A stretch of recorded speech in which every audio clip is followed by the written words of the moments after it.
হয়, ব্ৰহ্মপুত্ৰ অসমীয়া জাতিৰ আয়ুস ৰেখা আৰু এই আয়ুস ৰেখা কিমান দিনলৈ মসৃণ হৈ থাকিব? সেই প্ৰশ্ন এই মুহূৰ্তত এতিয়া সকলোৰে মনত উদয় হৈছে। কিয়নো ব্ৰহ্মপুত্ৰ অভাৱনীয়ভাৱে শুকাবলৈ লৈছে।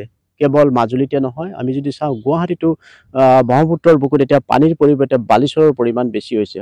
প্ৰায় সমগ্ৰ ব্ৰহ্মপুত্ৰৰ বুকু এতিয়া বালিচৰেৰে আবৃত আৰু এই ক্ষেত্ৰত জাহাজ চলাচলতো ব্যাঘাত জন্মাৰ লগতে যি পানীৰ ওপৰত নিৰ্ভৰ কৰি এই ব্ৰহ্মপুত্ৰৰ ওপৰত পানীৰ ওপৰত নিৰ্ভৰ কৰি যিসমূহ পানীৰ প্ৰকল্প আছে সেইসমূহতো ব্যাঘাত জন্মিছে, এক চিন্তনীয় বিষয়। আৰু শেহতীয়াকৈ ৰাজ্যৰ মুখ্যমন্ত্ৰীয়ে যি কথা ঘোষণা কৰিছে, চীনত যিটো বৃহৎ আচলতে নদীবান্ধ শেহতীয়াকৈ বনাবলৈ লৈছে, সেই নদীবান্ধে আচলতে গোটেই অসমীয়া জাতি নহয় ভাৰতবৰ্ষকো আচলতে চিন্তাক্লিষ্ট কৰি তুলিব, যি কথা এতিয়া সকলোৰে মন মগজু চুই গৈছে। আৰু বৰ্তমান মই উপস্থিত আছোঁ উত্তৰ গুৱাহাটীৰ পৰা। গুৱাহাটীৰ অভিমুখে যি নদী জলপৃষ্ঠ আছিল সেয়া দেখাবলৈ চেষ্টা কৰিছোঁ।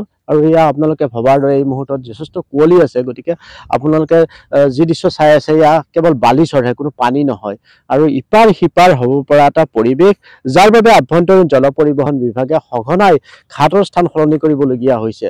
আৰু এই ক্ষেত্ৰত আচলতে মুখ্যমন্ত্ৰীগৰাকীয়ে যি কথা ঘোষণা কৰিছে, চাংপো নদীত অসম আচলতে ভাৰত আৰু যি চাইনাৰ বৰ্ডাৰত প্ৰায় $137 বিলিয়ন বিনিয়োগ কৰি এটা বৃহৎ নদী বান্ধ নিৰ্মাণ কৰিবলৈ ওলাইছে, যিটো বিশ্বৰ ভিতৰতে আটাইতকৈ ডাঙৰ হ'ব। আৰু সেই নদী বান্ধে আচলতে সকলোকে চিন্তাক্লিষ্ট কৰিব, কেৱল ভাৰতৰ ক্ষেত্ৰতে নহয় বাংলাদেশৰ ক্ষেত্ৰতো হ'ব পাৰে।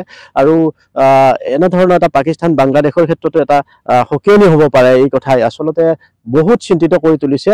আৰু আমি দেখুৱাই আছোঁ এয়া উত্তৰ গুৱাহাটীৰ পৰা গুৱাহাটীৰ অভিমুখে এই যি নদীৰ জলপৃষ্ঠ বিচাৰি আমি ভিজুৱেলে দেখা পোৱা আচলতে গোটেই বালিচৰ পৰিছে। আৰু এই কথাৰ কাৰণে আচলতে এই অঞ্চলৰ জীৱন জীৱিকাৰ প্ৰতিও তীব্ৰ ভাবুকি আহিছে। পোনে পোনে আমাৰ ইয়াৰ সচেতন ব্যক্তিৰ সৈতে কথা পাতিম, যি শেহতীয়াকৈ মুখ্যমন্ত্ৰীগৰাকীয়ে কৈছে যেন শেহতীয়াকৈ যিটো আচলতে নদীবান্ধ নিৰ্মাণ কৰি থকা হৈছে, ইতিমধ্যে 18টা নদীবান্ধ আছে, তাৰপিছতো এটা বৃহৎ নদীবান্ধ নিৰ্মাণ কৰি থকা হৈছে।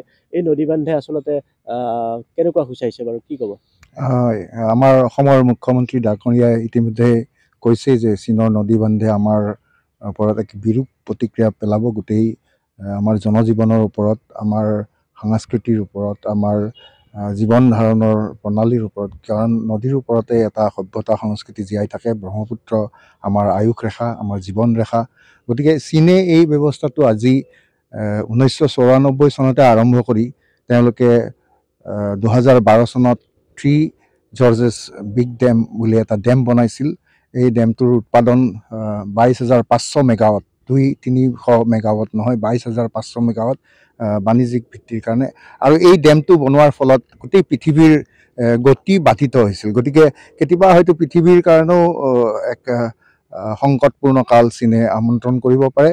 কাৰণ পৃথিৱীৰ গতিবেগ যদি সলনি হয়, তাৰ ফলত জলবায়ুকে ধৰি বিভিন্ন সাল সলনি হৈ মানৱ সভ্যতাৰ প্ৰতি এক শংকা আনিব। আৰু বিশেষকৈ আমি অসমৰ ক্ষেত্ৰত ক'বলৈ গ'লে, তেওঁলোকে যিহেতু এতিয়া নতুনকৈ এটা তাতোকৈ ডাঙৰ ডেম চাংপো নদীৰ তেওঁলোকে বনাবলৈ সিদ্ধান্ত লৈছে বা আগবাঢ়িছে, ইতিমধ্যে বনোৱা বুলিয়েই কোৱা হৈছে। গতিকে তেনে ক্ষেত্ৰত আমাৰ যি মৎস্যজীৱী হওক, সাধাৰণ জনতা হওক, আমাৰ মুখ্যমন্ত্ৰী ডাঙৰীয়া হওক, ভাৰতবৰ্ষৰ প্ৰতিগৰাকী নাগৰিকে, কাৰণ আমি সমগ্ৰ উত্তৰ পূৰ্বাঞ্চলটো ব্ৰহ্মপুত্ৰ উপত্যকাৰ ওপৰতে নিৰ্ভৰশীল। ইয়াৰ সভ্যতা, সংস্কৃতি, বাণিজ্য সকলো এই নদীখনক কেন্দ্ৰ কৰি গঢ় লৈ উঠিছে। যদি এই ক্ষেত্ৰত আমি সময় থাকোঁতেই যিবোৰ আন্তঃৰাষ্ট্ৰীয় মাধ্যম আছে, যেনেকৈ আমাৰ জল বোৰ্ড আছে, ঠিক সেইদৰে আন্তঃৰাষ্ট্ৰীয় কিছুমান মাধ্যম আছে, তাতে দেশসমূহৰ নীতি সিদ্ধান্তবোৰ লোৱা হয়।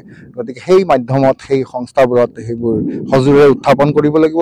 তাৰ লগে লগে আমি ইয়াৰ বিকল্পও চাব লাগিব। আমি আমাৰ গাঁওবোৰতো দেখিছোঁ ইয়াৰ গ্ৰাউণ্ড ৱাটাৰটো বহুত সলনি হৈছে, কমি গৈছে। য'ত 2 ইঞ্চি 4 ইঞ্চি বহুৱালে হৈছিল, তাতোকৈ অধিক পাইপ বহুৱাব লগা হৈছে। আৰু সেই পাইপবোৰ বহুৱাৰ ফলত পানী উঠুৱাই অনাৰ পাছত আৰু পানী বহুতে অবাবতো নষ্ট কৰা দেখা যায়।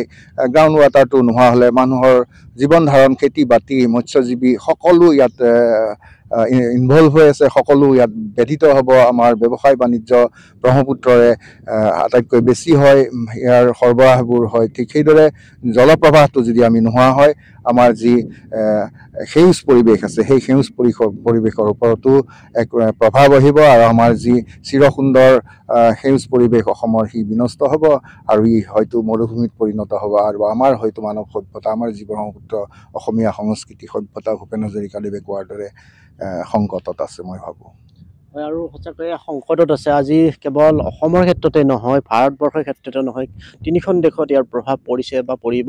আৰু যি কথা আচলতে বিশ্ব সম্প্ৰদায়ৰ চিন্তনীয় বিষয়, কিন্তু ভাৰত চৰকাৰে বা ভাৰত চৰকাৰৰ জলসম্পদ বিভাগে যি ধৰণে চিন্তা চৰ্চা কৰাৰ প্ৰয়োজন আছে সেই ধৰণে আমি এই মুহূৰ্তত দেখা নাই। কিয়নো আজি 3 বছৰ মানৰ পৰা যি পৰিৱৰ্তন, ব্ৰহ্মপুত্ৰৰ গতিধাৰাই হওক বা ব্ৰহ্মপুত্ৰৰ জলপৃষ্ঠ কমি যোৱাই হওক, যি ধৰণৰ পৰিৱৰ্তন হৈছে সেই ধৰণৰ পৰিৱৰ্তনৰ প্ৰতি আমি যি ধৰণে প্ৰতিক্ৰিয়া দেখিব লাগিছিল ভাৰত চৰকাৰ বা জলসম্পদ বিভাগ কিংবা ব্ৰহ্মপুত্ৰ বৰ্ডৰ পৰা, সেই ধৰণৰ দেখা নাই। গতিকে কি ক'ব, জলসম্পদ বিভাগ আছে, কেন্দ্ৰীয় চৰকাৰ আছে, কেন্দ্ৰীয় IIT আছে, কিন্তু বিষয়টো গুৰুত্ব সহকাৰে লোৱা আচলতে আমি গুৱাহাটী IITৰ পৰা অসমবাসী তথা উত্তৰ গুৱাহাটীবাসীয়ে বহুত আশা কৰিছিল, কিন্তু তেওঁলোকে যি ধৰণে বিজ্ঞান আৰু প্ৰযুক্তিত আগবঢ়া আমি দেখা নাই আজিলৈ। উত্তৰ গুৱাহাটীৰ নলা নৰ্দমাই হওক, তেওঁলোকে অসমৰ বানপানীৰ কথা দূৰৰ কথা শুনিছোঁহে, তেওঁলোকৰ বিশেষজ্ঞ কিছু সংখ্যক আমাৰ চৰকাৰে নিযুক্ত কৰিছে, কিন্তু তেওঁলোকৰ প্ৰভাৱ বা তেওঁলোকে ৰাইজক সেই ধৰণে অৱগত বা আশ্বস্ত কৰিব পৰা নাই যে অসমখন